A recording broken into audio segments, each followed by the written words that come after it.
ሶ በዛሬ ክላሳችን ላይ ቻፕተር 3 ነው የምናየው ናቹራል ሪሶርስ ኤንድ ሶሾ ኢኮኖሚክ ዴቨሎፕመንት ላይ ይሰማችኋል አይደል? አዎ ይሰማል። በጣም አሪፍ። ቻፕተር 3 ናቹራል ሪሶርስ ኤንድ ሶሾ ኢኮኖሚክ ዴቨሎፕመንት የሚለውን ፓርት እንዳስሳለን።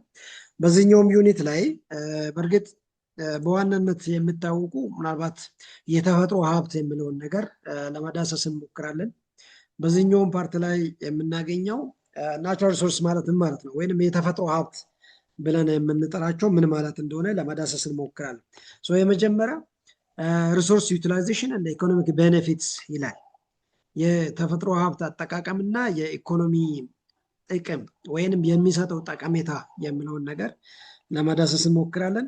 በመጀመሪያ ደረጃ ናቹራል ሪሶርስ ማለት ነው። ናቹራል ሪሶርስ የምንለው ቤዚካሊ ናቹራል ሪሶርስ ብለን የምንጠራው ይሄ በተፈጥሮ የተሰጡን ጸጋዎቻችን ማለት ነው።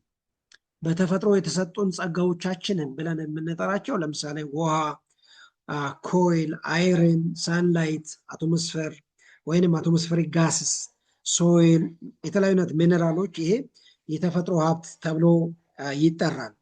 ምናልባት የተፈጥሮ ሀብት ስንል ቤዚካሊ በሰው እጅ ያልተሰሩ እንደማለት ነው። which is not made by human beings። እነዚህ ነገሮች በሰው ሰራሽ በሆነ መንገድ ያልተሰሩ እንደማለት ነው። ይሄ የተፈጥሮ ሀብት ብለን እንጠራለን።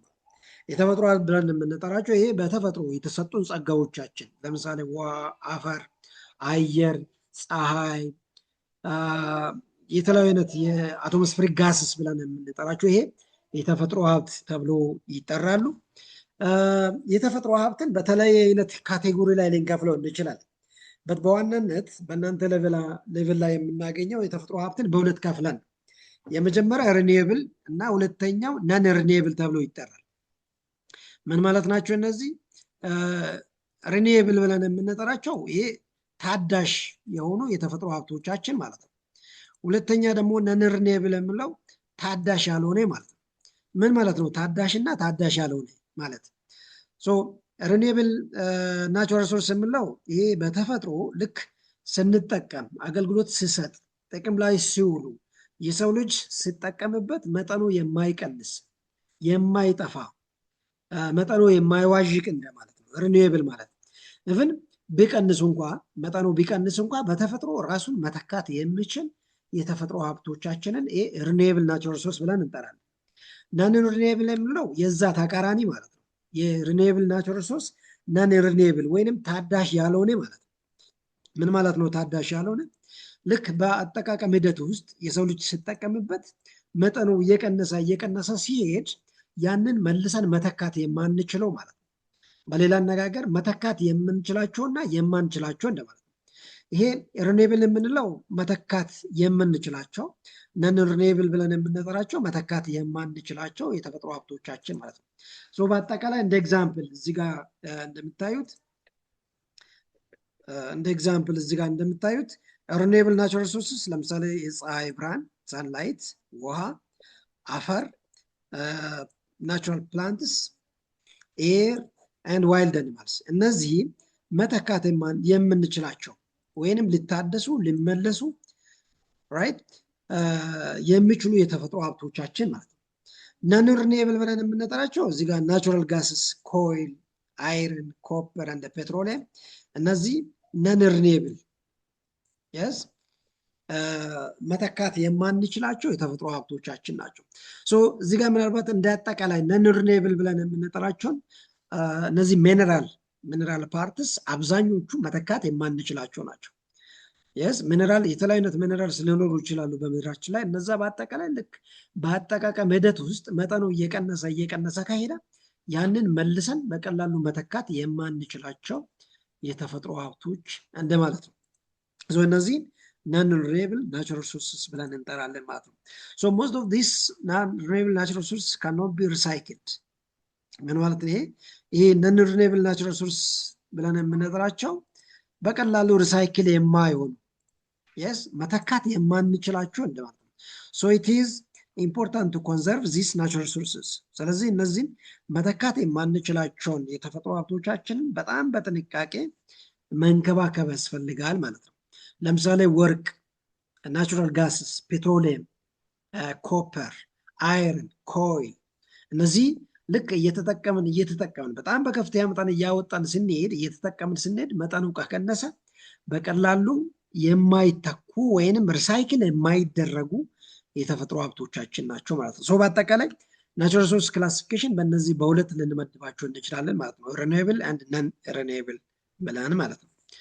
ሌላኛው ናቹራል ሪሶርስ ኤንድ ዜር ኮንዘርቬሽን። የተፈጥሮ ሀብት እንግዲህ እንደምታውቀው ልክ መጠናቸው ሁለቱም ሪኒዌብልም ነን ሪኒዌብልም ሊሆን ይችላል። በአጠቃቀም ሂደት ውስጥ እየተጠቀምን ስንሄድ መጠኑ ከቀነሰ በቀላሉ መተካት አንችልም፣ ኢቭን የሚታኩም ቢሆን ማለት ነው። ስለዚህ ምን ያስፈልጋል? ናቹራል ሪሶርስ ኮንዘርቬሽን ያስፈልጋል ማለት ነው። እዚህ ጋር ይህንን ሀሳብ በደንብ አንደርስታንድ እንድታደርጉ እፈልጋለሁ። ናቹራል ሪሶርስ ኮንዘርቬሽን ማለት ነው ኦብቪየስሊ የሰው ልጅ እንደምታውቀው የትኛውንም ፍላጎት የምግብ፣ የመጠለያ፣ የልብስ ሊሆን ይችላል ወይንም ማንኛውም አይነት ፍላጎት የምናሟላው ከዚህ ከተፈጥሮ ሀብት ነው። እንግዲህ ዓለም ላይ የሰው ልጅ የምጠቀማቸው ለዘመናዊነት በተለይ በሞደርን ወርልድ ላይ የተፈጥሮ ሀብትን በጣም በከፍተኛ መጠን ነው ሰዎች የሚጠቀሙት። ስለዚህ የተፈጥሮ ሀብትን በከፍተኛ መጠን እየተጠቀምን ስንሄድ መጠኑ በጣም በከፍተኛ መጠን እየቀነሰ ይመጣል። ያዝ እነዚህን ምን ማድረግ ያስፈልጋል? ኮንዘርቬሽን መንከባከብ ያስፈልጋል ማለት ነው። ናቹራል ሪሶርስ አር ሪሶርስ ዛት አር ናቹራሊ አቬለብል ኦን ኤርዝ። እንደምታወቀው እነዚህ ሚነራልስ ሊሆኑ ይችላሉ፣ ፕላንትስ፣ ዋይልድ አኒማልስ፣ ሶይል፣ ዋተር፣ ኤር፣ ሳንላይት እነዚህ በተፈጥሮ ለሰው ልጅ አቬለብል የሆኑ የተፈጥሮ ሀብቶቻችን ናቸው። ዲስ ሪሶርስስ አር ኢምፖርታንት ፎር ኦል ሊቪንግ ቲንግስ ኦን ኤርዝ። እንደምታወቀው እነዚህን የተፈጥሮ ሀብቶቻችንን የሰው ልጅ ብቻ አይደለም የሚጠቀመው፣ ለማንኛውም አይነት ህይወት ላለው ነገር በጣም አስፈላጊ የሚባል የተፈጥሮ ሀብት ነው። however many natural resources are distracting fast because of several reasons, so we have to conserve natural resources for survival of human beings on earth. እንደምታወቀው ቅድምም ለማንሳት እንደሞከርኩ የተፈጥሮ ሀብቶቻችን ልክ በአጠቃቀም ሂደት ውስጥ የሰው ልጅ ሲጠቀምበት በጣም በከፍተኛ መጠኑ እየቀነሰ ነው የምናገኘው በዓለም ላይ። ስለዚህ እነዚህን ምን ማድረግ ያስፈልጋል? ናቹራል ሪሶርስ ኮንዘርቬሽን ያስፈልጋል ማለት ነው። ስለዚህ ናቹራል ሪሶርስ ኮንዘርቬሽን ለናቹራል ሪሶርስ ሎንግ ቤዝ ዩቲላይዜሽን ናቹራል ሪሶርስ ኮንዘርቬሽን በጣም አስፈላጊ ነው ማለት ነው። the measures on conserving natural resources include እነዚህን የተፈጥሮ ሀብቶቻችን ለመንከባከብ ምን አይነት ስራ መስራት ያስፈልጋል? የሰው ልጅ ምን ማድረግ ያስፈልጋል? ብዙ ጥናቶች እንደሚያሳየው የተፈጥሮ ሀብት ውሃ ሊሆን ይችላል፣ አየር፣ ማዕድናት፣ የተለያዩ አይነት ማዕድናት ሊሆኑ ይችላሉ።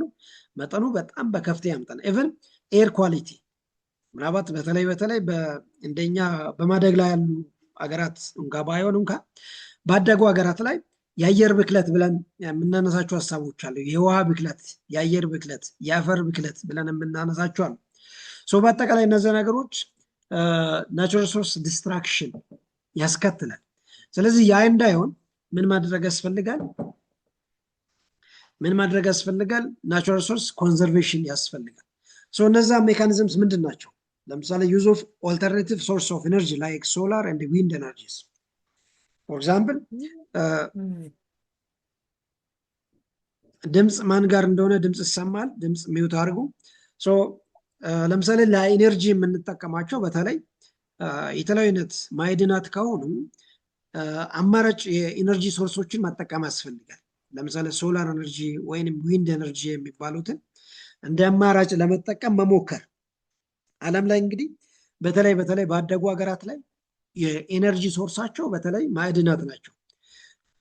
በዚህ በኮንቴምፖራሪ ወርልድ ወይም በሞደርን ወርልድ ሰዎች እንደ አማራጭ ለምሳሌ ከንፋስ ኤነርጂ ማመንጫት ይቻላል፣ ከሶላር ኤነርጂ ወይም ከፀሐይ ኤነርጂ ማመንጫት ይቻላል። ስለዚህ በነዛ በታዳሽ በሆኑ የኤነርጂ ሶርሶች ላይ ፊቱን ማዞር እንደ አማራጭ ናቹራል ሪሶርስ ኮንዘርቬሽንን ተግባራዊ ለማድረግ ያገለግላል። ሌላኛው በጣም ብዙ እጽዋቶችን መትከል፣ በተለይ ይሄ የፎረስት ዲስትራክሽንን ወይንም ዲፎረስቴሽንን ለመከላከል ያግዛል። ፕላንቲንግ ሞር ትሪስ የሚለው ሀሳብ በዋናነት በጣም ከፍተኛ የሆነ የናቹራል ሪሶርስ ኮንዘርቬሽንን ለማካሄድ ያገለግላል። ሌላኛው ዩዝ ኦፍ ፓይፕላይንስ ፎር ትራንስፖርቲንግ ኦይልስ፣ በተለይ የናቹራል ጋስስ ወይንም እነዚህ ፔትሮሊየም ወይንም ሌሎችም የዘይት አይነቶች ለማጓጓዝ የተለያዩ አይነት ፓይፕላይኖችን መጠቀም። በእርግጥ እንደኛ ሀገር በደንብ ያልተለመደ ነው። በእርግጥ ለምሳሌ ከጅቡቲ ናቹራል ጋዝ ለማጓጓዝ ኢትዮጵያ ውስጥ መንግስት ወይንም ሰዎች የሚጠቀሙት በዋናነት መኪና ወይንም ቦቲ ብለን የምንጠራው ነው። ምናልባት በዛ ሂደት ውስጥ በጣም ብዙ የሚባክኑ የነዳጅ ሀብት ሊኖር ይችላል።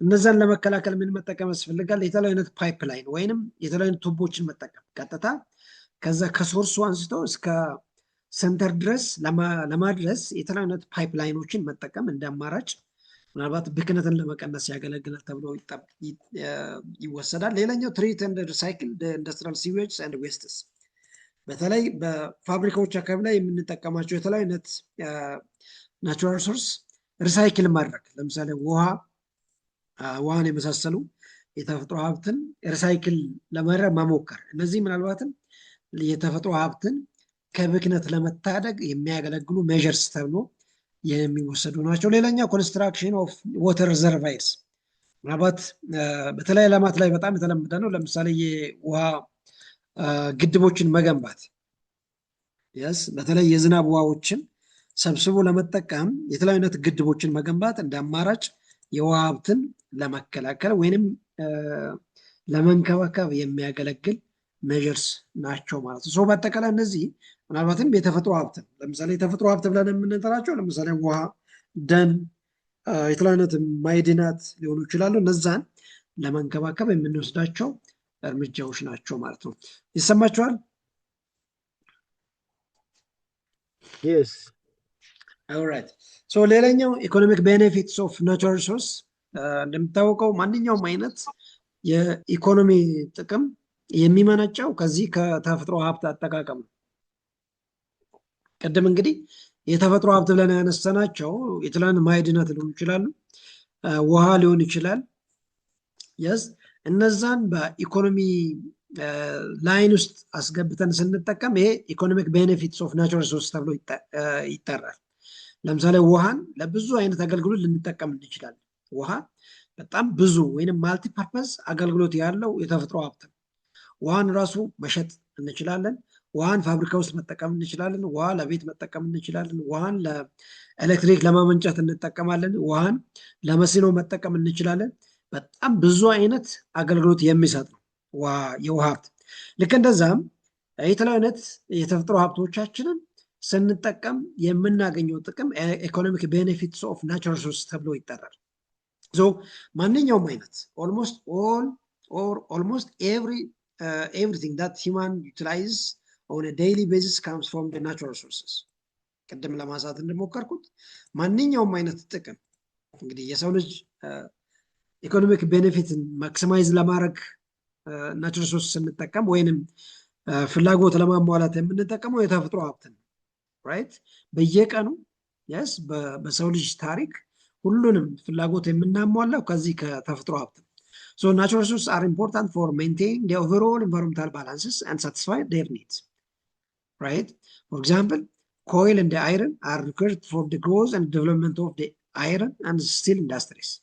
ለምሳሌ የተለያዩ አይነት የብረት ፋብሪካዎች ውስጥ ለምሳሌ ኮይል ኤንድ አይረን፣ ይሄ በተለይ በብረት ፋብሪካዎች አካባቢ ላይ በብዛት የምንጠቀምበት የተፈጥሮ ሀብት ነው። ይሄ ምናልባትም ብዙ አይነት አገልግሎት ሊሰጥ የሚችል የተፈጥሮ ሀብቶቻችን ነው ማለት ነው። ሌላኛው ለምሳሌ ፊውል ኦር ፔትሮሊየም ኦር ዩራኒየም ዲስ ሜይ ፕሮቫይድስ ግሬት ኢኮኖሚክ ኢምፖርታንስስ። ይሄ ለምሳሌ ዩራኒየም የምለው ለምሳሌ ኢነርጂን ለማመንጫት እንጠቀማለን። የተለያዩ አይነት መሳሪያዎችንም ለማምረት እንጠቀምበታለን። ፔትሮሊየም ወይንም ነዳጅ ብለን የምንጠራው ይሄ ፊውል ቤዚካሊ የተለያዩ አይነት የትራንስፖርቴሽን ዘርፍ ላይ ወይንም የተለያዩ አይነት ኢንዱስትሪ ውስጥ የምንጠቀማቸው ማዕድናት ናቸው ማለት ነው። ሌላኛው ሰስተናብል ዩቲላይዜሽን ኦፍ ናቹራል ሪሶርስ የሚል ሀሳብ እዚህ ጋር ታገኙታላችሁ። ምን ማለት ነው? ይሄ ዘለቄታዊ የሆነ የተፈጥሮ ሀብት አጠቃቀም ሂደት ማለት ነው። ምን ማለት ነው? ዘለቄታዊ ወይም ሰስቴናብል ዩቲላይዜሽን ኦፍ ናቹራል ሪሶርስ ማለት ልክ የተፈጥሮ ሀብትን አሁን ባለንበት ጊዜ ላይ ተጠቅመን የእኛን ፍላጎት ብቻ ማሟላት ሳይሆን ቀጣይ ጀኔሬሽንም እንድጠቀምበት ማድረግ ማለት ነው። ይህ ሰስቴናብል ዩቲላይዜሽን ኦፍ ናቹራል ሪሶርስ የሚባለው ልክ የተፈጥሮ ሀብትን የእኛን ፍላጎት ብቻ ለማሟላት ወይንም የዛሬውን ኢኮኖሚክ ቤኔፊት ወይንም የዚህን ትውልድ ፍላጎት ብቻ ለማሟላት አለመጠቀም ማለት ነው። ምን ያስፈልጋል? የተፈጥሮ ሀብትን ለነገም ለቀጣይ ትውልድም አስቦ መጠቀም ነው ሰስቴናብል ዩቲላይዜሽን ኦፍ ናቹራል ሪሶርስ ማለት። በሌላ አነጋገር ይሄ ማለት ፕሮፔር ማኔጅመንት ኦፍ ናቹራል ሪሶርስ ማለት ነው። ፕሮፔር ማኔጅመንት ኦፍ ናቹራል ሪሶርስ ማለት ነው። ምን ማለት ነው? ይሄ ልክ ዓለማችን ላይ ወይም ምድራችን ላይ ያለው የተኛውም አይነት የተፈጥሮ ሀብት ዛሬ ተጠቅመን መጨረስ አስፈላጊ አይደለም። ይሄ ምናልባትም የተፈጥሮ ሀብት ብክነትን ሊያስከትል ይችላል። ስለዚህ ያንን ብክነት ለመከላከል ወይም ፕሮፐር ማኔጅመንት ለማምጣት ምን ያስፈልጋል? ሰስተናብል ናቹራል ሪሶርስ ዩቲላይዜሽን ያስፈልጋል ማለት ነው። ሌላኛው ፋክተርስ ኦፍ ናቹራል ሪሶርስ ዩቲላይዜሽን እዚህ ጋር የተፈጥሮ ሀብት አጠቃቀምን በተለይ የተፈጥሮ ሀብት አጠቃቀምን የሚወስኑ ነገሮች አሉ። በዋናነት ከነዚህ ፋክተሮች ለምሳሌ አንደኛው ምንድነው? አቬይላቢሊቲ ኦፍ ሪሶርስ ራይት። የተፈጥሮ ሀብትን የምንጠቀምበትን መንገድ ከሚወስኑ ነገሮች አንደኛው የሪሶርስ መጠን ራሱ አንደኛው እዚህ ጋር ይታያቸዋል። አቬይላቢሊቲ ኦፍ ናቹራል ሪሶርስ የተፈጥሮ ሀብት መጠን ብዙ ጊዜ የተፈጥሮ ሀብት ጥናት ሲደረግ መጠኑም ጭምር ይታወቃል። ይህን ያህል ሜትሪክ ቶን ወይንም ይህን ያክል የወርቅ፣ የዩራኒየም፣ የኮፐር መጠን ተብሎ ሪፖርት ሲደረግ እንሰማለን። የሚያሳየው ምንድነው? ለምሳሌ መጠኑ በጣም ዝቅተኛ ከሆነ ምናልባትም የዛ ተፈጥሮ ሀብት አጠቃቀምን ይወስናል። ኢቨን መጠኑ በጣም ዝቅተኛ ከሆነ ያ ምናልባትም በጣም በአጭር ጊዜ ውስጥ ሰዎች ተጠቅመውበት ሊጨርሱት ይችላሉ። ሌላኛው ስኪል ማን ፓወር የተፈጥሮ ሀብት እንግዲህ በዘመናዊ በሆነ መንገድ ሰዎች የሚጠቀሙበት ከሆነ ምናልባትም በጣም ዋይዝሊ ሊጠቀሙበት ይችላሉ። ወይንም በጣም በኋላ ቀር በሆነ ወይንም በጣም ዘመናዊ ባልሆነ መንገድ የሚጠቀሙበት ከሆነ ሪሶርሱን በጣም በትክክለኛ መንገድ ላይጠቀሙበት ይችላሉ። እንደ ኤግዛምፕል ምናልባት ኢትዮጵያ ውስጥ ለምሳሌ የወርቅ ማዕድናትን መውሰድ እንችላለን። ወርቅ እንግዲህ ኢትዮጵያ ውስጥ በእርግጥ አሁን እየተለመደ መጥቷል። ዘመናዊ የወርቅ ማምረቻ ማሽኖች እየተተከሉ ነው። ነገር ግን ከዛ በፊት ከዛሬ 5-6 ዓመት በፊት ኢትዮጵያ ውስጥ በብዛት የተለመደው ምንድነው? ሰዎች በባህላዊ መንገድ በቁፋሮ ነው ወርቅን የሚያወጡት። ስለዚህ ይሄ ዘመናዊና ባህላዊ በሆነ መንገድ ስንጠቀም በተፈጥሮ ሀብት አጠቃቀም ላይ ከፍተኛ የሆነ ጉዳት ሊያስከትል ይችላል ማለት ነው። ስለዚህ ይሄ ምናልባትም የተፈጥሮ ሀብት አጠቃቀምን ዲተርማይን ከሚያደርጉ ፋክተሮች የሚጠቀሱ ናቸው። ሌላኛው አቬይላቢሊቲ ኦፍ ካፒታል ልክ ያንን የተፈጥሮ ሀብትን ለማውጣት የምንሄድበት የምንጠቀምበት የካፒታል መጠኑ ራሱ አንድ ፋክተር ሊሆን ይችላል ማለት ነው። በአጠቃላይ እዚህ ጋር የተጠቀሱት ቤዚካሊ የተፈጥሮ ሀብት አጠቃቀምን ሊወስኑ የስ እንዲበላሽም የስ በዘለቄታ እንድንጠቀምም ለማድረግ የሚያስችሉ ፋክተሮች ናቸው ተብሎ ይወሰዳል ማለት ነው። ሌላኛው ቼንጂንግ ኢምፖርታንስ ኦፍ ሪሶርስ ኦቨር ታይም። እንደሚታወቀው የተፈጥሮ ሀብት ቅድም መነሻ ላይ ለማንሳት እንደሞከር ነው የሰውን ፍላጎት ላይክ የምግብን ፍላጎት፣ የቴክኖሎጂ ፍላጎት፣ የእድገት ፍላጎት፣ የኢኮኖሚ ፍላጎት የምናሟላው ከዚህ ከተፈጥሮ ሀብት ነው። ስለዚህ ይህንን የአጠቃቀም ሂደቱን በምናይበት ሰዓት የሰው ልጅ ልክ ከዚህ በፊት የነበረውና ዛሬ የምናገኘው በጣም በከፍተኛ መጠን የተለያዩ ናቸው። በዛሬ ዓለም ላይ በምናይበት ሰዓት የሰው ልጅ ለምግብ ያለው፣ ለልብስ ያለው፣ ለቴክኖሎጂ ያለው፣ ለቤት ያለው ፍላጎት በጣም የተለያየ ነው ራይት። ስለዚህ እነዚህ ፍላጎቶች ምን ያደርጋል ማለት ነው? የተፈጥሮ ሀብት አጠቃቀምን ወይንም የተፈጥሮ ሀብት መጠንን በጣም በከፍተኛ መጠን የሚወስኑ ናቸው። ቤስት ኤግዛምፕል ለምሳሌ ከተሞች አካባቢ ላይ ያለውን መሬት ማለት እንችላለን። እንደ ኤግዛምፕል ከተሞች አካባቢ ላይ ከዛሬ 20-30 ዓመት በፊት የከተማን መሬት በጣም በከፍተኛ መጠን ሰዎች ላይፈልጉ ይችላል። ነገር ግን ዛሬ ሰዎች የከተማን መሬት ለብዙ ነገር ይፈልጉታል። ይሄ ምንድን ነው? ሰዎች በአጠቃቀም ሂደት ውስጥ የስ በዲማንዱ በጣም ከፍተኛ ሲሆን ወይም ኮንሳምፕሽን ዲማንዱ በጣም ከፍተኛ ሲሆን የተፈጥሮ ሀብት በጣም በከፍተኛ መጠን እየቀነሰ ይመጣል። ከዛ በተጨማሪ ቴክኖሎጂ በዛሬ ዓለም ላይ እንግዲህ ዓለም ላይ በጣም ብዙ የቴክኖሎጂ አይነቶች አሉ። ማዕድናትን የተለያዩ የተፈጥሮ ሀብቶችን ለማውጣት የምንጠቀማቸው የተለያዩ አይነት ልክ ከሰው ንክኪ ውጭ የሆኑ ቴክኖሎጂዎችን እንጠቀማለን። እነዛ ቴክኖሎጂዎች የተፈጥሮ ሀብት አጠቃቀምን በጣም እያቀለሉ የተፈጥሮ ሀብት አወጣጥን አጠቃቀምን በጣም በከፍተኛ መጠን እንዲፋጠን እንዲበዛ ያደርገዋል ማለት ነው። ስለዚህ ይሄ ነገር ምን ያመጣል ማለት ነው? ኦቨር ዩቲላይዜሽን ያመጣል። ቤስት ኤግዛምፕል ለምሳሌ የውሃ ፋብሪካዎች ኢትዮጵያ ውስጥ ለምሳሌ ከዛሬ 25-30 ዓመት በፊት ምናልባትም ኢትዮጵያ ውስጥ የውሃ ማሸጊያ ፋብሪካዎች በጣም በቁጥርም የሚቆጠሩ ነበሩ። ነገር ግን ዛሬ ስናይ ኢትዮጵያ ውስጥ በጣም ብዙ የውሃ ማሸጊያ ፋብሪካዎችን እናገኛለን። ምን ማለት ነው? ቴክኖሎጂ አድቫንስድ እየሆነ ሲመጣ የተፈጥሮ ሀብት አጠቃቀም በጣም በከፍተኛ መጠን እየጨመረ ይመጣል። ይህም ኦቨር ዩቲላይዜሽን ይባላል። ራይት። ስለዚህ እነዚህ ነገሮች ምን ያመጣል ማለት ነው? የሪሶርስ ዲስትራክሽን ያስከትላል ማለት ነው። ይሄ ዞሮ የሪሶርስ ዲስትራክሽን ከመጣ ኢንቫይሮንመንታል ፕሮብሌምስ ኢንቫይሮንመንታል ዲግራዴሽንስ ያስከትላል ማለት ነው። ስለዚህ የተፈጥሮ ሀብት አጠቃቀም ሂደቱ በጣም እየተለዋወጠ ከመጣ ኢንቫይሮንመንታል ዲግራዴሽን ኦብቪየስሊ ይከሰታል ማለት ነው። ስለዚህ humans are the main causes for the environmental damage. yes ምናልባትም ቅድም ላነሳናቸው ይሄ ለሪሶርስ ኦቨር ዩቲላይዜሽን ኦቨር ኮንሳምፕሽን ለኢንቫይሮንመንታል ዲግራዴሽን ዋና ኮዝ የሚለው ማን ነው? ሂውማን ቢይንግስ የሰው ልጅ ነው። የሰው ልጅ ለሪሶርስ ያለው ፍላጎት ሪሶርስን በጣም በከፍተኛ መጠን ለመጠቀም ያለው ፍላጎት በአካባቢ ጉዳት ላይ ዋና ሮል የሚጫወተው የሰው ልጅ መሆኑን እንድናቅ ያስፈልጋል ማለት ነው። ስለዚህ ኢንቫይሮንመንታል ዲግራዴሽንን ለመቀነስ ምን ያስፈልጋል? ሪሶርስ ኮንዘርቬሽን ያስፈልጋል ማለት ነው። ስለዚህ ከዚህ አንጻር ምን ያስፈልጋል? ላስትሊ ሪሶርስ ኮንዘርቬሽን ኤንድ ሰስቴናብል ዩቲላይዜሽን ምን ማለት ነው?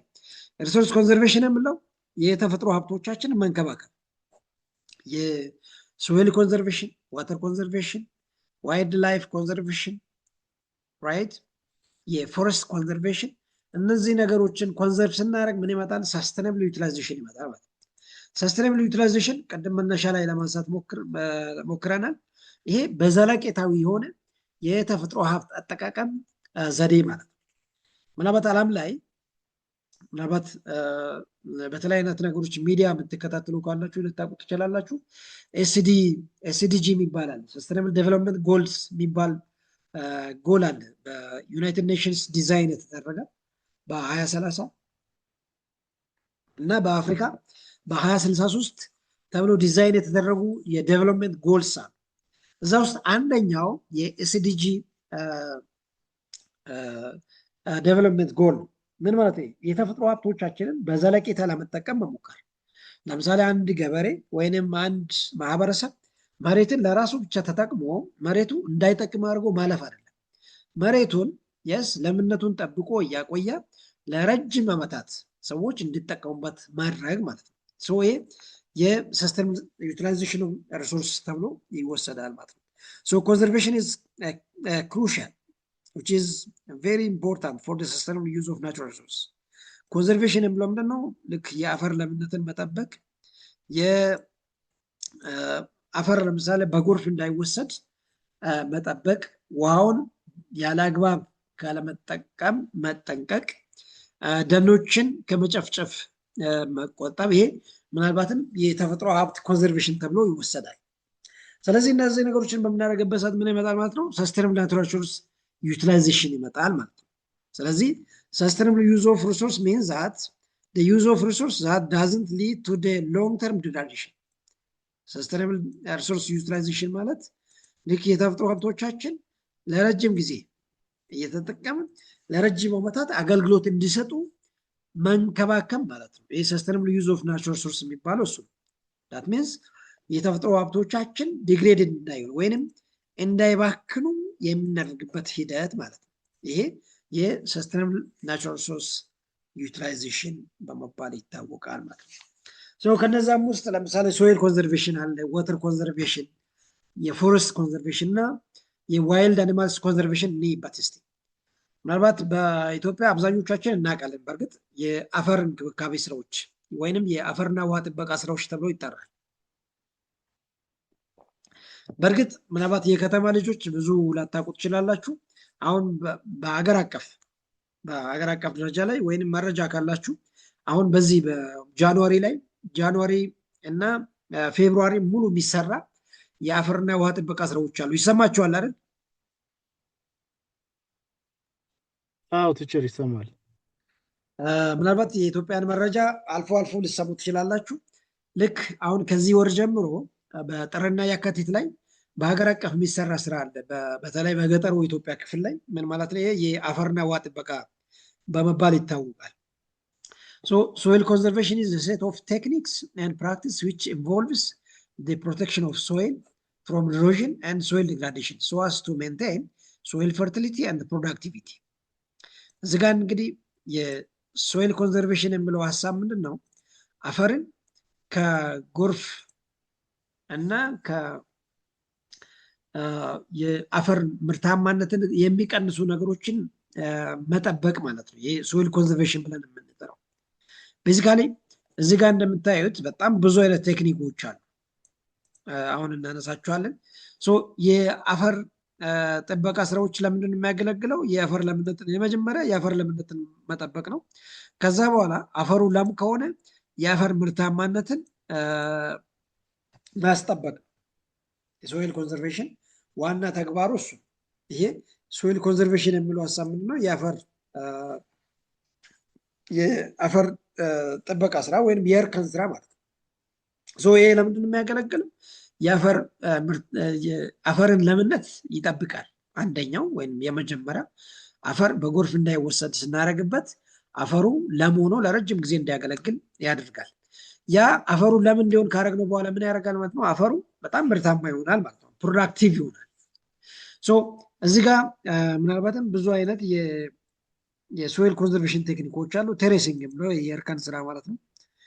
ይሄ ቴሬሲንግ የምለው የእርከን ስራ፣ አፎረስቴሽን የተለያዩ አይነት እጽዋቶችን መትከል፣ በተለይ በጎርፍ የሚጠቁ አካባቢዎች ከሆነ እዛ አካባቢ ላይ የተለያዩ አይነት ዛፎችን መትከል፣ ይሄ አፎረስቴሽን ይባላል። ሌላኛው ክሮፕ ሮቴሽን ነው። አይ ቲንክ ኢትዮጵያ ውስጥ እና የትኛውም ዓለም ላይ ገበሬዎች በደንብ ያውቁታል። አይ ቲንክ ክሮፕ ሮቴሽን ምን ማለት? አንድ ዓመት በቆሎ ከተዘራ በኋላ ሌላ ጊዜ ስንዴ መዝራት፣ ስንዴ ተዘርቶ ሌላ ዓመት ላይ ጤፍ መዝራት፣ ይሄ ክሮፕ ሮቴሽን ይባላል። ይሄ ለምንድን ነው የሚያገለግለው? ልክ አፈር ውስጥ ያለው ሚነራልስ እንዲጠበቁ ያደርጋል። በተከታታይነት ገበሬዎች ለምሳሌ በቆሎን ለ3 ዓመት ለ4 ዓመት ለ5 ዓመት በአንድ ቦታ ላይ አይዘራም። ምን ያደርጋል? አንድ ዓመት አንድ እህል ከዘራ ወይንም ከተከለ ቀጣይ ዓመት ላይ ሌላ ይተክላል። ይሄ ክሮፕ ሮቴሽን ተብሎ ይጠራል። ሌላኛው ሪፎረስቴሽን ነው። ለምሳሌ ደን ያለበት ቦታ ላይ ደን በተለያየ መንገድ ከጠፋ ወይንም ከተመነጠረ እዛ ቦታ ላይ መልሰን ደን መትከል ማለት ነው። ሪፎረስቴሽን። በእርግጥ የእነዚህ ነገሮችን ሁለቱንም ልዩነት ማወቅ ያስፈልጋል። አፎረስቴሽን ማለት ባዶ መሬት ላይ ዛፍ መትከል ነው። ፕላንቲንግ ኒው ትሪስ ዌር ነን ኤግዚስት ቢፎር። አፎረስቴሽን ማለት እሱ ነው። ልክ ዛፍ በሌለበት ቦታ ላይ ዛፍ መትከል። ሪፎረስቴሽን ማለት ልክ ደን በፊት ኖሮ በሰው ልጅ አማካይነት ቢነሳ ቢመነጠር እዛ ቦታ ላይ መልሰን ዛፍ መትከል፣ ይሄ ሪፎረስቴሽን ይባላል። ሌላኛው ሼልተር ቤልትስ፣ ይሄ ለምሳሌ በንፋስ የሚጎዳ ከሆነ እዛ አካባቢ ላይ የተለያዩ ዛፎችን መትከል፣ ይሄ ሼልተር ቤልትስ ይባላል። ቼክ ዳምስ አር ስሞል ዳምስ ቱ ትራፕ ሲልት ዌስት ፍሮም ሂልስ። ለምሳሌ በተለይ ይሄ በተራራማ አካባቢዎች ላይ በጣም የተለመደ ነው። ይሄ ቼክ ዳምስ የሚባለው ልክ ጎርፍ የሚያጠቃ ከሆነ ልክ በጎርፍ መምጫው መንገዶች ላይ ትናንሽ ዳሞችን ወይም ትናንሽ እርከኖችን መስራት፣ ይሄ ቼክ ዳምስ ይባላል። በአጠቃላይ ይሄ ምንድነው የአፈር እንክብካቤ ተግባራት ናቸው ማለት ነው። ሌላኛው ስትሪፕ ክሮፒንግ ኢንቮልቭስ the planting of 2 or more crops in the same fields. The crops may differ in height, time of harvest and use of nutrients. I think ገበሬዎች ለምሳሌ በአንድ ማሳ ላይ የተለያዩ አይነት ቦታዎችን ከፋፍለው ይዘራል ወይንም ይተክላል። ለምሳሌ ስንዴ በአንድ ጥማድ ላይ፣ በግማሽ ጥማድ ላይ ለምሳሌ ማሽላ ወይንም በቆሎ፣ ይሄ አፈራርቆ በአንድ ማሳ ላይ የተለያየ መስመር አስይዞ መዝራት፣ ይሄ ስትሪፕ ክሮፒንግ ተብሎ ይጠራል። ሌላኛው የመጨረሻ ኮንቱር ፕሎይንግ የሚባለው ነው። ይሄ በከፍታ ያለበት ቦታ ላይ ወይም ተራራማ አካባቢዎች ላይ አግድም ማረስ ማለት ነው። በቀጥታ አይታረስም፣ ምናልባትም ጎርፍ እንዳይወስደው ለማድረግ ይሄ በአግድም ማረስ፣ ይሄ ኮንቱር ፕሎይንግ ተብሎ ይጠራል። በአጠቃላይ ግን እነዚህ የአፈር ጥበቃ ስራዎች ተብሎ በዓለም አቀፍ ደረጃ ላይ እውቅና ያገኙ የአፈር ጥበቃ ስራዎች ናቸው ማለት ነው። ሌላኛው ዋተር ኮንዘርቬሽን ነው። ውሃ እንግዲህ በዓለም አቀፍ ደረጃ ላይ በጣም ብዙ አይነት ጉዳት ከሚደርስበት የተፈጥሮ ሀብት አንደኛው ነው። ዋተር ኮንዘርቬሽን which refers to the wise use of and control and development of water bodies። ይህ በአጠቃላይ የውሃ እንክብካቤ ስራዎች ወይንም የውሃ ጥበቃ ስራዎች ማለት ነው። ይህ ዋተር ኮንዘርቬሽን የምንለው እንደምታውቀው ውሃ በዓለም አቀፍ ደረጃ ላይ በጣም ከሚባክኑ የተፈጥሮ ሀብቶቻችን አንደኛው ነው። በተለይ አይነት ምክንያት የዓለማችን ውሃ ይባክናል። ያስ የዋተር ኮንዘርቬሽን ተግባራት ምን ናቸው? ለምሳሌ ፕሮቴክሽን ኦፍ ዋተር ፍሮም ፖሊሽን፣ ውሃን ከብክለት መታደግ። ለምሳሌ በተለይ በኢንዱስትሪያላይዝድ በሆነ ዓለም ላይ ውሃ በብዙ መንገድ ሊበከል ይችላል። ኢቭን ከከርሰ ምድር ወይም ከመሬት ውስጥ የሚወጣ ውሃም ቢሆን በብዙ አይነት መንገድ ሊበከል ይችላል። ስለዚህ እነዛን ከፖሊሽን መንከባከብ አንደኛው የዋተር ኮንዘርቬሽን ፕራክቲስ ነው።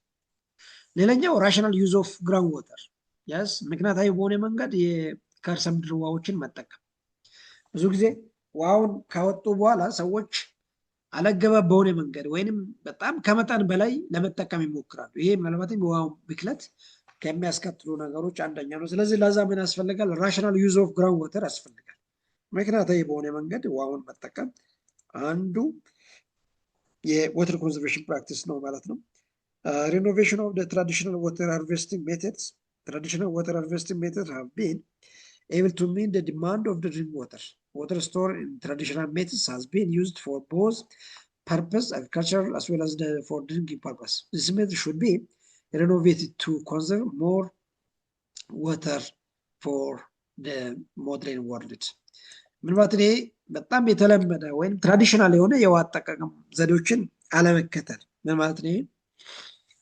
ውሃውን ምናልባትም መጠንን በሚጎዳ ልክ ውሃውን አለመጠቀም ምናልባትም የውሃ ብክነትን ሊጨምር ይችላል። ስለዚህ ይህን ምን ማድረግ ያስፈልጋል? በጣም ሪኖቬቲቭ ወይንም ኮንዘርቬቲቭ በሆነ መንገድ ውሃውን ለመጠቀም መሞከር አንደኛው ነው ማለት ነው። and use of modern irrigation methods። በእርግጥ በእኛ ሀገር ላይ ብዙ የኢሪጌሽን ቴክኖሎጂ በጣም የተለመደ አይደለም። ነገር ግን አንዳንድ አካባቢዎች ላይ እየተለመደ መጥቷል ነው። በተለይ በኢትዮጵያ ስምጥ ሸለቆ አካባቢ ላይ በጣም ብዙ የመስኖ ስራዎች የተለመደ ነው። የመስኖ ስራዎችን ከተለመደው ልክ ውሃውን ዝም ብሎ በቦይ ከማፍሰስ በጣም ዘመናዊ ሆነ ውሃው በጣም በሚቆጥብ ልክ ሰዎች ኢሪጌሽን መጠቀም ያስፈልጋል። ለምሳሌ የጠብታ ቴክኖሎጂ የሚባሉ አሉ።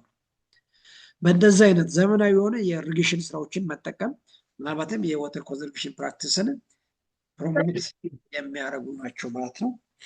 ሌላኛው የውሃ እንክብካቤ ስራ ምን ጥቅም ሊያስገኝ ይችላል? አንደኛው ውሃውን ለረጅም ጊዜ እንድንጠቀም ያደርጋል። የውሃን ብክነት ይቀንሳል። ያስ የተለያዩ ግጭቶችም እንዳይነሳ ሊያደርግ ይችላል። የዋተር ኮንዘርቬሽን ተግባራት ለምሳሌ ሚኒማይዝ the effects of drought and water shortage። እንግዲህ ኢትዮጵያ ላይ በተለይ ስምጥ ሸለቆና የምስራቅ ኢትዮጵያ በብዛት የድርቅ ተጋላጭነት ያላቸው አካባቢዎች ናቸው። ስለዚህ የውሃ እንክብካቤ ስራዎች ተግባራዊ ብናደርግ የነዛ የድርቅ ተጋላጭነትን የመቀነስ አዝማሚያ ሊመጣ ይችላል ማለት it also reduce water politics or water conflicts yes በተለይ ከውሃ እጥረት ጋር ተይዞ የሚነሱ የተለያዩ አይነት ግጭቶችንም ይቀንሳል ተብሎ ይገመታል ማለት ነው። እነዚህ ምናልባትም ውሃውን ኮንዘርቭ ስናደርግ የምናገኛቸው ጥቅሞች ናቸው ማለት ነው። ሌላኛው ፎረስት ኮንዘርቬሽን ነው። ደን እንደሚታወቀው ደንን ለብዙ ነገር እንጠቀማለን። ደን የተለያዩ መድኃኒት ልናገኝበት እንችላለን። የተለያዩ አይነት የደን ውጤቶችን ለማግኘት እንገለገልበት እንችላለን። ፎረስት ኮንዘርቬሽን it is the practice of planting and maintaining forest areas for the benefits of sustainability of forest resource for the people. yes የደን እንክብካቤ ለምን ያገለግላል? የደኑን ለረጅም ጊዜ እንድንጠቀም ሊያደርግ ይችላል። ዞሮ ዞሮ የፎረስት ኮንዘርቬሽን አንዱ የሰስተናቢሊቲ ኢሹ ነው ማለት ነው። የፎረስት ኮንዘርቬሽን አንደኛው ሌላ የሚጠቅመው ለምንድን ነው? የክላይሜት ቼንጅ ሚቲጌት ለማድረግ ያገለግላል፣ ወይንም የክላይሜት ቼንጁ ለመቀነስ ያገለግላል። ይሰማችኋል አይደል? አዎ ይሰማል። በጣም አሪፍ፣ እየጨረሰን ነው። የደን እንክብካቤ ለምን ያገለግላል? አንደኛው ምናልባት በብዙ መንገድ የምንሰማው ክላይሜት ቼንጁን ለመቀነስ ወይንም ለመከላከል ያገለግላል። ደን ምናልባትም ኢትዮጵያ ውስጥ በሚዲያ ልትሰሙ ትችላላችሁ። በጣም ሰፊ በተለይ ሰኔ፣ ግንቦት፣ ሰኔ፣ ሐምሌ፣ ነሐሴ የሚተገበር የግሪን ሌጋሲ የሚባል ተግባር አለ። በጣም በስፋት በሀገር አቀፍ ደረጃ ላይ የደን ተከላ ተግባራቶች ይደረጋል። ደን በስፋት ሲተከል ምን ያገለግላል? ዓለም ላይ እንደ ችግር ሆኖ እየተከሰተ ያለውን ክላይሜት ቼንጅ ሪዲዩስ ለማድረግ በጣም በስፋት ያገለግላል ማለት ነው። ለምሳሌ የደን እንክብካቤ ስራ ወይም ፎረስት ኮንዘርቬሽን ጥቅሞቹ ምንድን ናቸው? እዚህ ጋር ኢምፖርታንስ ኦፍ ፎረስት ሪሶርስስ አንደኛው ኢንቫይሮንመንታል ኳሊቲን ይጨምራል።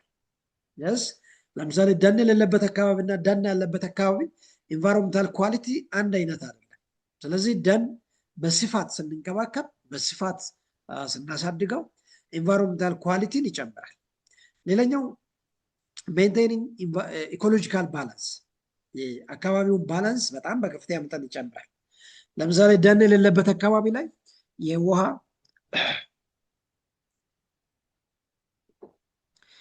ስርጭት፣ የአየር ሙቀት ሁኔታ፣ የዝናብ ስርጭት ሁኔታ አንድ አይነት አይደለም። ስለዚህ ኢኮሎጂካል ባላንሱን ለመጠበቅ ያገለግላል። ፎረስትን በደንብ ኮንዘርቭ ስናደርግ አካባቢው በጣም የተጠበቀ ይሆናል ማለት ነው። ሌላኛው አንደኛው የሮ ማቴሪያልስ ምንጭም ይሆናል። የተለያዩ አይነት ለተፈጥሮ ሀብት ከተፈጥሮ ሀብት የምናገኛቸው በተለይ ከደን የምናገኘውን ሮ ማቴሪያልስ እንደ ምንጭ ሆኖ ያገለግላል ማለት ነው። ሌላኛው ዋይልድ ላይፍ ኮንዘርቬሽን ነው። ዋይልድ ላይፍ ኮንዘርቬሽን ብለን የምንጠራው ነው። እዚህ ጋር ዋይልድ ላይፍ ኮንዘርቬሽን የምታውቀው which is the practice of protecting plant and animals species and their habitats። ይሄ የዱር እንስሳት ወይንም የዱር እንስሳቶችን የምንንከባከብበት መንገድ ነው። ምን ማለት ነው? የዱር እንስሳቶችን የእንክብካቤ ስራዎችን ያጠቃልላል። የዱር እንስሳቶች እንግዲህ በሀገር አቀፍ ደረጃ ላይ በኢትዮጵያ ውስጥ እንደምናየው ኢንክሉዲንግ በሌላ ዓለምም በብዙ ዓለማት ላይ የተለመደ ነው። በጣም በብዙ መንገድ እየጠፉ ያሉበት ሁኔታ አለ። እንግዲህ በዋናነት የዱር እንስሳቶች እንዲጠፉ ምክንያት ተብሎ ከሚወሰዱ ነገሮች አንደኛው ዲፎረስቴሽን ወይንም የደን መመንጠር። ደኖች እንግዲህ በጣም በስፋት ሲመነጠሩ ደን ውስጥ የሚኖሩ የተለያዩ አይነት የዱር እንስሳት ያንን ቦታ ለቆ ይጠፋሉ። yes ሌላኛው ኢሌጋል ሃንቲንግ፣ ይሄ ምናልባት ህገወጥ የሆነ የአደን ስራዎች አንዱ ለዱር እንስሳት መጥፋት እንደ አንድ ምክንያት ይወሰዳል። ኦቨርግሬዚንግ ሌላኛው የዱር እንስሳት መጥፊያ ወይንም የተለያዩ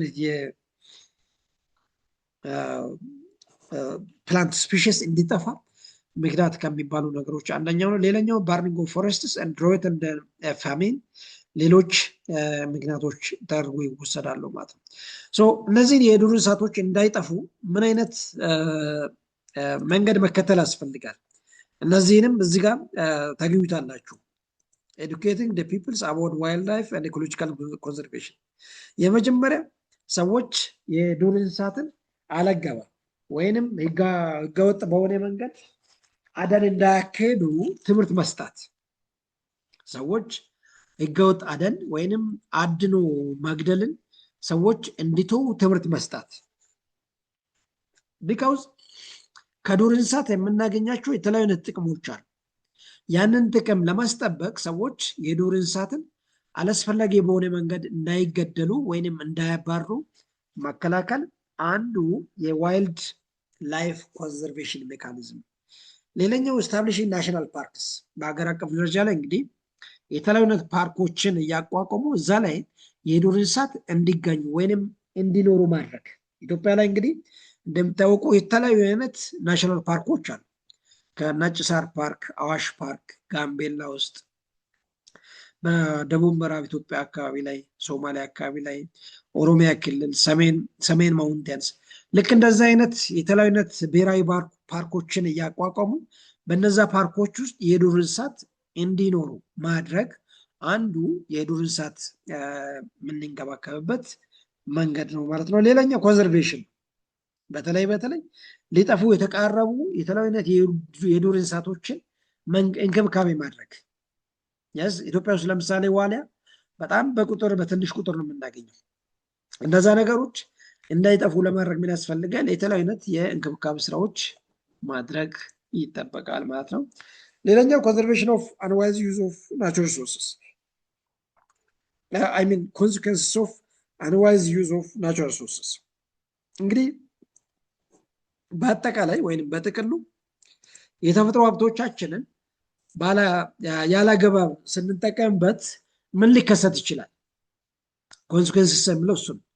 ለምሳሌ ውሃውን ያላገባብ ስንጠቀም፣ አፈርን ያላገባብ ስንጠቀምበት፣ ደኖችን ያላገባብ ስንጠቀምበት ምን አይነት ችግር ሊያጋጥም ይችላል? የመጀመሪያ ለምሳሌ ከውሃ አንጻር ወተር ሾርቴጅ ያጋጥማል። እንግዲህ በብዙ ዓለማት ላይ የውሃ ችግር የተለያዩ አይነት ችግሮችን አብሮ እንዲከሰት ሊያደርግ ይችላል። ሌላኛው ሎስ ኦፍ ፎረስት ከቨር፣ ለምሳሌ ደንን ከመጠን በላይ ሲጨፈጨፍ ደኖች ከፍተኛ የሆነ የደን መመንጠር ወይንም የደን ሽፋን የመቀነስ አዝማሚያ ሊከሰት ይችላል። ለምሳሌ ሚኔራሎችን ከመጠን በላይ ስንጠቀምበት ምን ይከሰታል? ዲፕሌሽን ኦፍ ሚኔራልስ፣ የተለያዩ የማዕድናት ብክነት ሊያጋጥም ይችላል። ከዋይልድ ላይፍ አንጻር ዋይልድ ላይፎችን በስፋት ምናልባትም ህገወጥ በሆነ መንገድ ስንጠቀምበት የመጥፋት እድል ራሱ ሊያጋጥም ይችላል። ይህ ኤክስትንክሽን የሚለው እሱ። እንግዲህ ኢትዮጵያ ውስጥ በጣም በስፋት በየቦታ የምናውቃቸው የዱር እንስሳት በዛሬ ዓለም ላይ በየቦታው ላናገኝ እንችላል። ራይት። ምናልባት በእድሜ ትንሽ ጠናሉ ሰዎች ሊነግሯችሁ ይችላል። ከዛሬ 30-40 ዓመት በፊት የምናውቃቸው የተለያዩ የዱር እንስሳቶችን እንደፈለግነው በየቦታ ማግኘት አንችልም። ያ ከምን የመጣ ነው? የተፈጥሮ ሀብቶቻችንን ያላገባብ ከመጠቀም የመነጩ ናቸው ማለት ነው። የመጨረሻው የተፈጥሮ ሀብት አክሴሲቢሊቲ ኤንድ ሪሶርስ ቤዝ ኮንፍሊክትስ፣ የተፈጥሮ ሀብት መገኘት ወይንም መጠን ሊሆን ይችላል እና ከነዛ ሀብቶች ጋር አብሮ ሊፈጠሩ የሚችሉ የተለያዩ አይነት ግጭቶች ሊኖሩ ይችላሉ። ዓለም ላይ እንግዲህ የኢትዮጵያ እንደ ጥሩ ምሳሌ ልንወስደው እንችላለን። አንደኛው ሃይድሮ ፖለቲክስ ኦፍ አባይ ሪቨር። አይ ቲንክ አባይ ሪቨርን አብዛኞቻችሁ ታውቁታላችሁ፣ ይሰማችኋል አይደል? ይሄኛው የመጨረሻው ስላይዳችን ይሰማል። አባይ ሪቨርን እንግዲህ የአባይን ወንዝ አብዛኞቻችሁ ታውቁታላችሁ ብዬ ገምታለሁ። አዎ እናውቃለን። የት አካባቢ ነው የሚገኘው? ቤንሻንጉል ጉሙዝ። ቤንሻንጉል ጉሙዝ ምናልባት ግድቦ ያለበት ነው። የህዳሴ ግድብ ያለበት ነው ቤንሻንጉል ጉሙዝ። ነገር ግን አባይ ሪቨር ወይንም የአባይ ወንዝ በዋናነት መነሻ የሚያደርገው ከአማራ ክልል ነው፣ ከጣና ሐይቅ አካባቢ ማለት ነው። እንደሚታወቀው ዓለም ላይ እነዚህ የተፈጥሮ ሀብት አጠቃቀም ላይ በጣም ብዙ አይነት ችግሮች ይከሰታሉ። ምናልባት ከአባይ ግድብ ወይንም ከህዳሴ ግድብ አሰራር ጋር ተያይዞ የተለያዩ አይነት ግጭቶች፣ የተለያዩ አይነት ፍላጎቶች ስነሱ ምናልባት አብዛኞቻችሁ ሊሰሙ ትችላላችሁ። አዲስ አይሆንም ብዬ ገምታለሁ። ነገር ግን ያ ግጭት ከምን የመጣ ነው? በዋናነት ለውሃ ካላቸው ፍላጎት በተለይ ከግብፅና ሱዳን ላይ ውሃውን በብቸኝነት ለመጠቀም ካላቸው ፍላጎት የተነሳ ወይንም የመነጫ ነው። እንግዲህ የአባይ ግድብ ወይንም ከኢትዮጵያ ሲወጣ ናይል ሪቨርን ብለን እንጠራለን። ናይል ሪቨር እዚች ከታች ታገኙታላችሁ። ናይል ሪቨር ማለት አብዛኛው በተለይ ከኢትዮጵያና ከደቡብ ሱዳን ከሚነሱ ወንዞች አንድ ላይ ሆኖ የሚፈጠር ወንዝ ነው ናይል ሪቨር ነው። ነገር ግን የናይል ሪቨር 86% የውሃ ሀብቱ መነሻ የሚያደርገው ከኢትዮጵያ ነው። ከዚች ከአባይ ሪቨር ማለት ነው 86% አስቡት። እንግዲህ የአባይን ግድብ ስንሰራ የኢትዮጵያ መንግስት ሲሰራ ግብፅ የተለያዩ አይነት እርምጃዎችን በመውሰድ ግድቡ እንዳይሰራ የተለያዩ አይነት ግጭቶችን ሲያስነሳ የተለያዩ አይነት ተጽዕኖችን ሲፈጥር ነበር።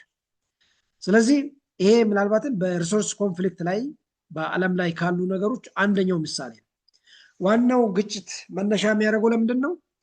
ውሃውን በብቻይነት ለመጠቀም። ነገር ግን አብዛኛው ውሃ የምነሳው ከኢትዮጵያ ነው። በእርግጥ ሌሎች ሀገራትም ባሉ ለምሳሌ ለአባይ ለናይል ሪቨር ውሃ መነሻ የሚያደርጉ የተለያዩ አይነት ሀገራት አሉ። ለምሳሌ ከኬንያ፣ ሱዳን፣ ኡጋንዳ፣ ሩዋንዳ፣ ቡሩንዲ፣ ዴሞክራቲክ ሪፐብሊክ ኦፍ ኮንጎ፣ ኤሪትሪያ፣ ታንዛኒያ፣ ሳውት ሱዳን ከነዚህ ሀገራት በሙሉ ውሃ ይጨመራል። ራይት ይታያቸዋል አይደል? እነዚህ ሀገራት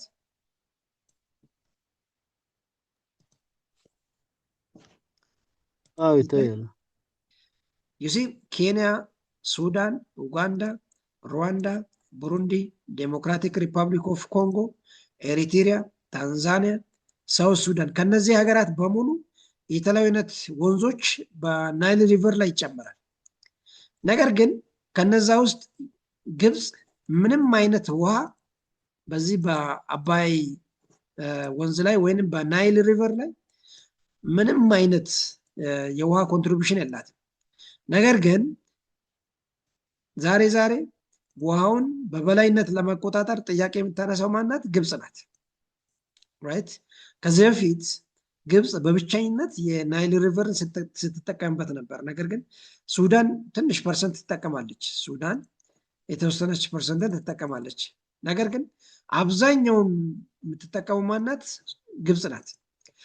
የኢትዮጵያ መንግስት በአባይ ወንዝ ላይ ማንኛውም አይነት ፕሮጀክት ሲያቅድ ራስ ምታት ይሆንባታል። ለምን? ምናልባትም አንድ መረጃ ማወቅ የምጠብቅባችሁ ግብጾች የናይል ሪቨር ብቸኛ ገዢ፣ ብቸኛ አስተዳዳሪ አድርጎ ነው ራሳቸውን የሚቆጥሩት። ራይት ከዚህ አንጻር የተፈጥሮ ሀብት ግጭቶች ብዙ ጊዜ ብዙ ዓለማት ላይ ይነሳል። የስ ይሄ ብቻም አይደለም። ምናልባት በሳር ላይ በተለያዩ አይነት ማዕድናት ላይ የውሃው በጣም የተለመደ ነው። በተለያዩ አይነት ዓለማት ላይ ይነሳል። ስለዚህ ከዚህ አንጻር ሪሶርስ አክሰሲቢሊቲ አንድ ሪሶርስ ቤዝ ምናልባትም ብዙ ዓለማት ላይ የተለያዩ አይነት ግጭቶችን ሊቀሰቅስ ይችላል ማለት ነው። በተለይ አፐር ኤንድ ሎወር ስትሪም ካንትሪስ የሚባሉ አሉ። ለምሳሌ አፐር ሎወር ስትሪም ካንትሪስ የሚባለው ለምሳሌ ናይል ሪቨር እንደ ኢትዮጵያ፣ ኬንያ፣ ኡጋንዳ፣ ሩዋንዳ ይሄ አፐር ስትሪም ካንትሪስ የሚባሉ ናቸው። እንደ ናይል ሪቨር ሎወር ስትሪም ካንትሪስ ሎወር ስትሪም ካንትሪስ የሚባሉት እንደ ኢትዮጵያ እና አፐር ስትሪም ካንትሪስ የሚባሉ ሱዳን እና ግብፅ በዋናነት ይጠቀሳሉ። ኢትዮጵያ እንግዲህ በዓለም ላይ በጣም ብዙ ጫናዎችን ተቋቁማ የህዳሴን ግድብ በመጨረስ ዓለም ላይ ምናልባትም ትልቅ ታሪክ ሰርታለች ማለት እንችላለን ማለት ነው። ሶ ሃይድሮኤሌክትሪክ ፓወር በዋናነት ግብጾች እንደሚታወቀው የተለያዩ አይነት ስራዎችን የሚሰሩት ከዚህ ከናይል ሪቨር ነው። ነገር ግን ኢትዮጵያ ላይ በዚህ በአባይ ግድብ ላይ በአባይ ውሃ ላይ ብቸኛ ግድባችን ነው። ምናልባትም ለወደፊት ብዙ ስራዎች ይሰራሉ ተብሎ ይጠበቃል። እንደ መረጃ ምናልባት እናንተም ልታውቁ ትችላላችሁ። አባይ እንግዲህ ግድብ ብቻ አይደለም፣ አሁን እየሰጠ ያለው ብዙ አገልግሎቶች አሉ። ለምሳሌ በአባይ ግድብ ላይ በጣም ከፍተኛ የሆነ የአሳ ምርት እየተመረተ ነው ያለው። አሁን በዚህ ሰዓት ኢትዮጵያ ውስጥ በጣም ከፍተኛ ቁጥር ያለው የአሳ ምርት ከሚመረትባቸው ቦታዎች የአባይ ግድብ ላይ ነው። ሰዎች ተደራጅተው እዛ ላይ በጣም ከፍተኛ የሆነ የአሳ ምርትን እያመረቱ ያሉበትን ሁኔታ እንመለከታለን። ሶ በአጠቃላይ የተፈጥሮ ሀብት ይሄ እንግዲህ የአባይ ወይም የናይል ሪቨር ሀገራት የናይል ወንዝ መጋቢ ሀገራት ብለን የምናነሳቸው ናቸው። እዚህ ላይ ከኬንያ፣ ከኢትዮጵያ፣ ከሩዋንዳ፣ ከዴሞክራቲክ ሪፐብሊክ ኮንጎ፣ ከሱዳን፣ ከኢጅፕት ከነዚህ ሀገራት አብዛኞቹ በመጨረሻም የናይል ሪቨር እዚች ሜዲትራኒያን ሲ ላይ ካርታው ይታያቸዋል። በመጨረሻም እዚች በሜዲትራኒያን ባህር ላይ ይገባል። እዚች መጨረሻ ላይ እዚች አካባቢ ደርሶ ማለት ነው በሜዲትራኒያን ባህር ላይ እዚች ጫፍ ላይ ይገባል ማለት ነው። ስለዚህ በአጠቃላይ የተፈጥሮ ሀብቶች አብዛኞቹ የዓለም መንግስታት ወይንም የዓለም ህዝቦች ሁሉንም ፍላጎት የሚያሟላው ከዚህ ከተፈጥሮ ሀብት ማለት ነው። ተፈጥሮ ሀብት ብለን የምናነሳው ምንድነው? ውሃውን፣ አየሩን፣ ራይት አፈሩን፣ እነዚህ የተፈጥሮ ሀብት ብለን የምንጠራቸው ናቸው ማለት ነው። So this is all about for the today's discussion። ጥያቄ ካላችሁ ምናልባት